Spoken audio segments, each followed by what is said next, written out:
Party से काफी हद तक नाराज रहता है। इस बार आपको क्या महत्वपूर्ण जिम्मा दिया है बिहार चुनावों में? देखिए, एक चीज़ आपको समझना होगा कि मुसलमानों के अंदर भारतीय जनता पार्टी को लेकर के जो अस्पृश्यता है, जो असहिष्णुता है, देखिए पहली बात ये कि जब चुनाव आते हैं तो उसमें जो विपक्ष होगा वो अपने मुद्दे उठाएगा। जो सरकार में है वो अपनी उपलब्धियों और अपनी जो तो पूरे देश में भय भ्रम का भौकाल खड़ा करके और भंवर जाल में देश को फंसाने की कोशिश करें।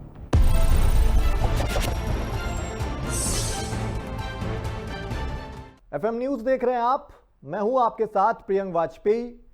बिहार चुनाव से जुड़ी जो भी अपडेट्स आ रही हैं, लगातार हर छोटी बड़ी अपडेट एफएम न्यूज आप तक निष्पक्ष अंदाज में यूं ही पहुंचा रहा है। इसी श्रृंखला में आज हमारे साथ बेहद खास मेहमान जुड़े हैं। बीजेपी के वरिष्ठ नेता हैं मुख्तार अब्बास नकवी जी, जिनको एक बेहद भारतीय जनता पार्टी का सूझबूझ वाला नेता भी माना जाता है। आज हमारे साथ मौजूद हुए हैं बिहार चुनाव से जुड़ी तमाम गतिविधियों पर चर्चा करने के लिए। बहुत शुक्रिया नकवी साहब वक्त निकालने के लिए, और बहुत स्वागत आपका। बहुत बहुत धन्यवाद वाजपेयी साहब।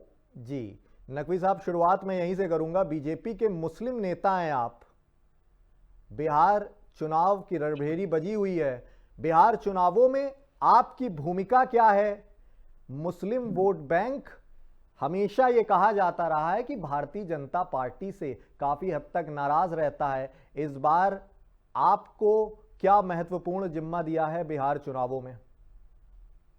देखिए, पहली बात तो ये वाजपेयी जी, मैं इससे आपकी बात से इत्तेफाक नहीं रखता कि मैं मुस्लिम नेता हूँ, हिंदू नेता हूँ। मैं बीजेपी का कार्यकर्ता हूँ और पार्टी ने जो भी हमें जिम्मेदारी दी है और जो उससे पहले भी दी गई है, उसको हम लोगों ने पूरे समर्पण के साथ, पूरे जो है वो मजबूती के साथ जो है वो उसको निभाया है। पिछला चुनाव भी हुआ लोकसभा का, उसमें भी चुनाव का मैं प्रबंधन का प्रभारी था। 2019 वाले चुनाव में भी चुनाव प्रबंधन का मैं इंचार्ज था। उसके अलावा 2014 में भी लगातार, और उसके अलावा जो है वो बिहार में इससे पहले जो लोकसभा के चुनाव हुए तो उस समय भी मेरे पास जो है वहां पर 18 सीटें थी जिनका कि मैं अलग से जो है वो काम देखा था। और इस बार भी मैं चुनाव से पहले भी कई बार मेरा जाना हुआ और अभी भी जाएंगे। जो पार्टी वहां पर जो भी हमारी उपयोगिता समझेगी करेगी। मुस्लिम बाहुल्य इलाकों में आपको प्रचार का जिम्मा दिया गया है, जिससे बीजेपी का जो मुस्लिम वोट बैंक है वो काफी हद तक भारतीय जनता पार्टी के पक्ष में आ सके। देखिए, एक चीज आपको समझना होगा कि मुसलमानों के अंदर भारतीय जनता पार्टी को लेकर के जो अस्पृश्यता है, जो असहिष्णुता है, वो कोई एक दिन की नहीं है। इसको जो है वो दशकों से ये जो सो कॉल्ड सेकुलर सिंडिकेट है, जो छद्म धर्मनिरपेक्षता के जो है वो कारीगर हैं, उन्होंने जो है उनके दिमाग में जो है ये भरा और उसके जरिए जो है उन्होंने उनका राजनीतिक शोषण किया, उसके जरिए उनके वोटों का शोषण किया और वोट जो है मुसलमानों का थोक के हिसाब से लिया, लेकिन उनका विकास जो है वो खुद करने नहीं दिया। ठीक है, इधर एनडीए जो है वो लगातार सीट बंटवारे को लेकर इंडी गठबंधन को घेर रहा है, लेकिन कहीं ना कहीं इंडी गठबंधन के पलायन, बेरोजगारी के मुद्दों पर लगातार एनडीए भी सवालों के घेरे में है, खासकर बीजेपी। तो पलायन, बेरोजगारी जैसे मुद्दों को लेकर भारतीय जनता पार्टी की रणनीति क्या है? शायद तकनीकी बाधित होने की वजह से नकवी साहब हमारे साथ अभी डिस्कनेक्ट हुए हैं, दोबारा जोड़ने की कोशिश करेंगे। बिहार चुनाव लगातार जो रणभेरी बजी हुई है, एसआईआर का भी ऐलान हो गया है बीते रोज, सभी राज्यों में एसआईआर लागू हो गया है। इसको लेकर हमारी कवरेज आप लगातार जारी है, पल पल की अपडेट हम आपको पहुंचा रहे हैं। बीते रोज आपने ये खबर वजूद में आई थी कि अलग अलग राज्यों में एसआईआर लागू हो गए हैं। इसको लेकर विपक्ष लगातार ये आरोप लगा रहा है कि एसआईआर के जरिए कहीं ना कहीं इस बार बीजेपी अपना सत्ता का जो है वो लगातार लाभ लेने की कोशिश में है। इस तरह के इंडी गठबंधन की ओर से आरोप लग रहे हैं।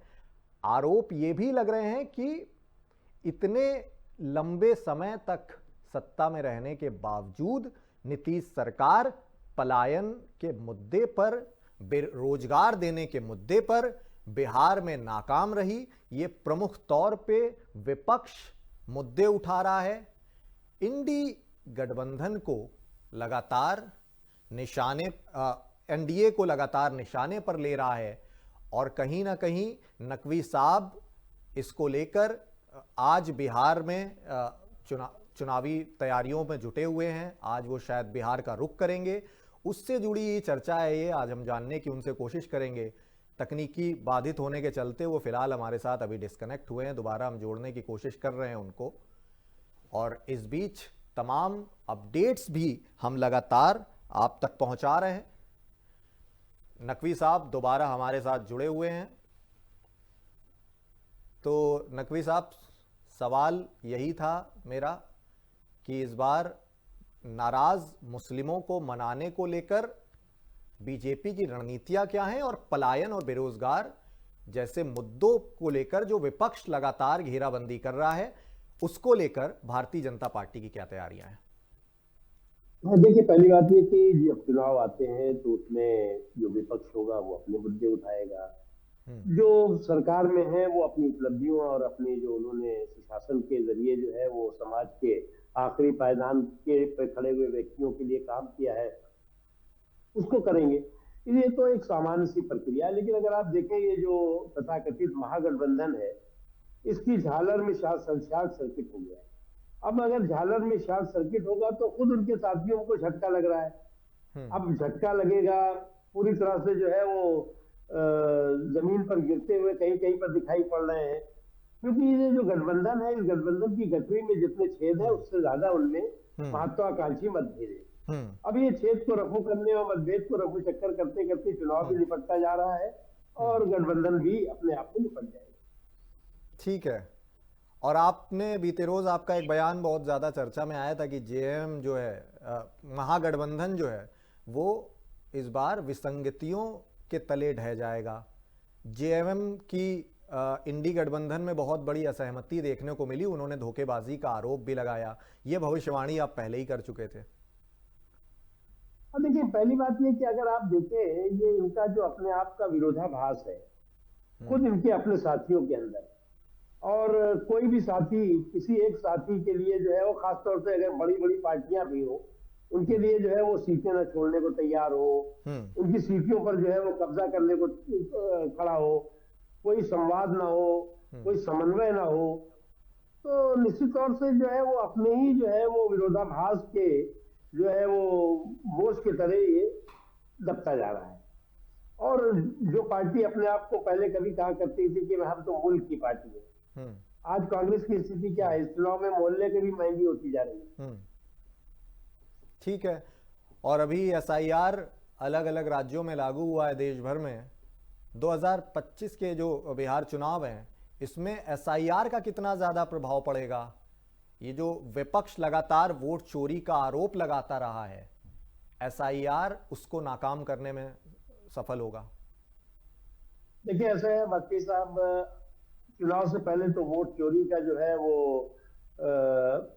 हाहाकार हंगामा ये लोग करते रहे। चुनाव के बाद देखिएगा कि जो है वो पहले तो ये वोट चोरी का जो है वो विलाप करते रहे, और चुनाव के बाद वोट बैंक के डाके का वितंडा करते हुए ये लोग दिखाई पड़ेंगे, क्योंकि जो है उनको ये लगता है कि ये जो जनता है, जो जनादेश है, ये इनकी जो है वो जागीर है, जिस जब चाहे और जहां चाहे वही वो जनादेश मिले उनको, दूसरों को नहीं मिलना चाहिए। नंबर 1।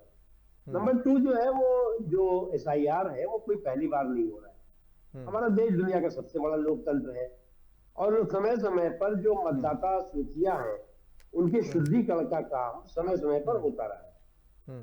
अब अगर आप मतदाता सूचियों के शुद्धिकरण के अभियान पर हाहाकार हंगामा करके उसको हाईजैक करने की कोशिश करेंगे तो ये ठीक है। लेकिन राहुल गांधी जैसे तमाम विपक्ष के दिग्गज नेता ये कहते रहे हैं कि वोट चोरी हुई है, वोट चोरी के आरोप वो लगातार लगाते रहे हैं। क्या कहीं बीजेपी बैकफुट पर है इन आरोपों पर? देखिए, एक बात आप ये बताइए कि इनको जो है वो लगभग 100 सीटें लोकसभा में मिली है। कुछ राज्यों में इनकी सरकारें भी हैं। मैं उसको दोहराता नहीं कि अगर होती तो तुमको क्या मिलता है। मैं एक चीज कहना चाहता हूँ कि देखिए, हार और जीत चुनाव का दो पहलू है। जहां पर जो है वो जीत का ग्लैमर होता है, वहां हार का ग्रेस होता है। कोई भी पॉलिटिकल पार्टी है, उसे जो है वो जीत के ग्लैमर के साथ साथ हार के ग्रेस को समझना चाहिए, स्वीकार करना चाहिए। कांग्रेस को लगता है कि उसकी जो ये सत्ता है, उसकी सामंती सल्तनत है, और इन सामंती सुल्तानों को लगता है कि हमारी सामंती सल्तनत को किसी को जो है वो पर कब्जा नहीं करने देंगे। और अगर कोई कब्जा कर लेगा और किसी को जनता जनादेश दे देगी, तो पूरे देश में भय भ्रम का भौकाल खड़ा करके और उस भंवर जाल में देश को फंसाने की कोशिश करेंगे, उसमें सफल हो नहीं रहेगी। ठीक है, भ्रमजाल की आपने बात की, और इस बार प्रशांत किशोर भी चुनावी मैदान में हैं, और प्रशांत किशोर मुखर तौर पर भारतीय जनता पार्टी को निशाने में ले रहे हैं, और सबसे ज़्यादा निशाने में, क्योंकि अब आप बिहार में लगातार एक्टिव हैं, प्रशांत किशोर के मुख्य तौर पर निशाने पर सम्राट चौधरी भी हैं, उनकी वो साक्षरता पर लगातार सवाल उठाते हैं। देखिए, ऐसा है कि प्रशांत जी, चुनाव होता है, चुनावी चौपाल पे जो है वो तमाम तरह के जो है वो लोग आते हैं। तो कोई जो है वो चुनावी चौपाल पे जो है वो अपना दम दिखाता है, कोई जो है वो उसमें चकल्लस करता है, तो ये चलती रहती है। लेकिन अगर कोई अब चुनावी चौपाल पे पहुंचते ही अपनी ही चतुराई के चक्रव्यूह में फंसता हुआ दिखाई पड़े, तो मैं तो यही कह सकता हूँ, गेट वेल सून। तो प्रशांत किशोर की अभी सियासत का आकलन आपका क्या है? क्या वो सफल हो पाएंगे इस बार? उनकी राजनीतिक पारी कुछ हद तक सफल हो पाएगी, या सिर्फ वोट काटू बनकर रह जाएंगे?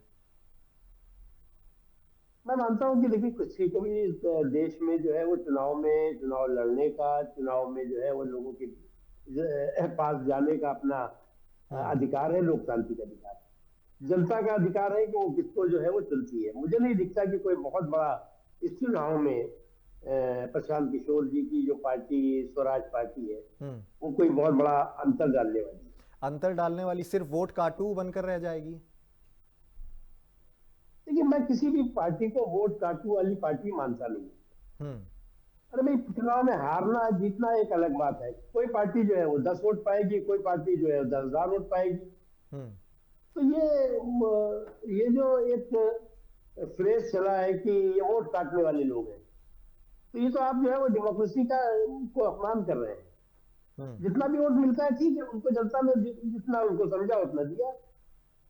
आपका सियासी आकलन क्योंकि बहुत बेहतर होता है हर बार, जो भी आप बात कहते हैं वो बहुत ज़मीन पर उतरी हुई लगती है, इसलिए मैंने आपसे पूछा प्रशांत किशोर इस बार कितनी सीटें, लगभग आपका आकलन क्या कहता है कि कितनी सीटें वो काबिज हो पाएंगे लेने में?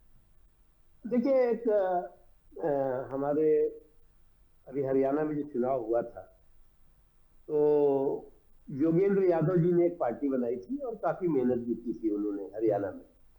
और उनकी पार्टी का नाम तो मैं भूल गया, लोगों को भी याद नहीं होगा शायद। और उस समय एक बहुत शोर था कि वहां पर जो है वो कोई बहुत बड़ा वो अच्छा प्रदर्शन करने वाले।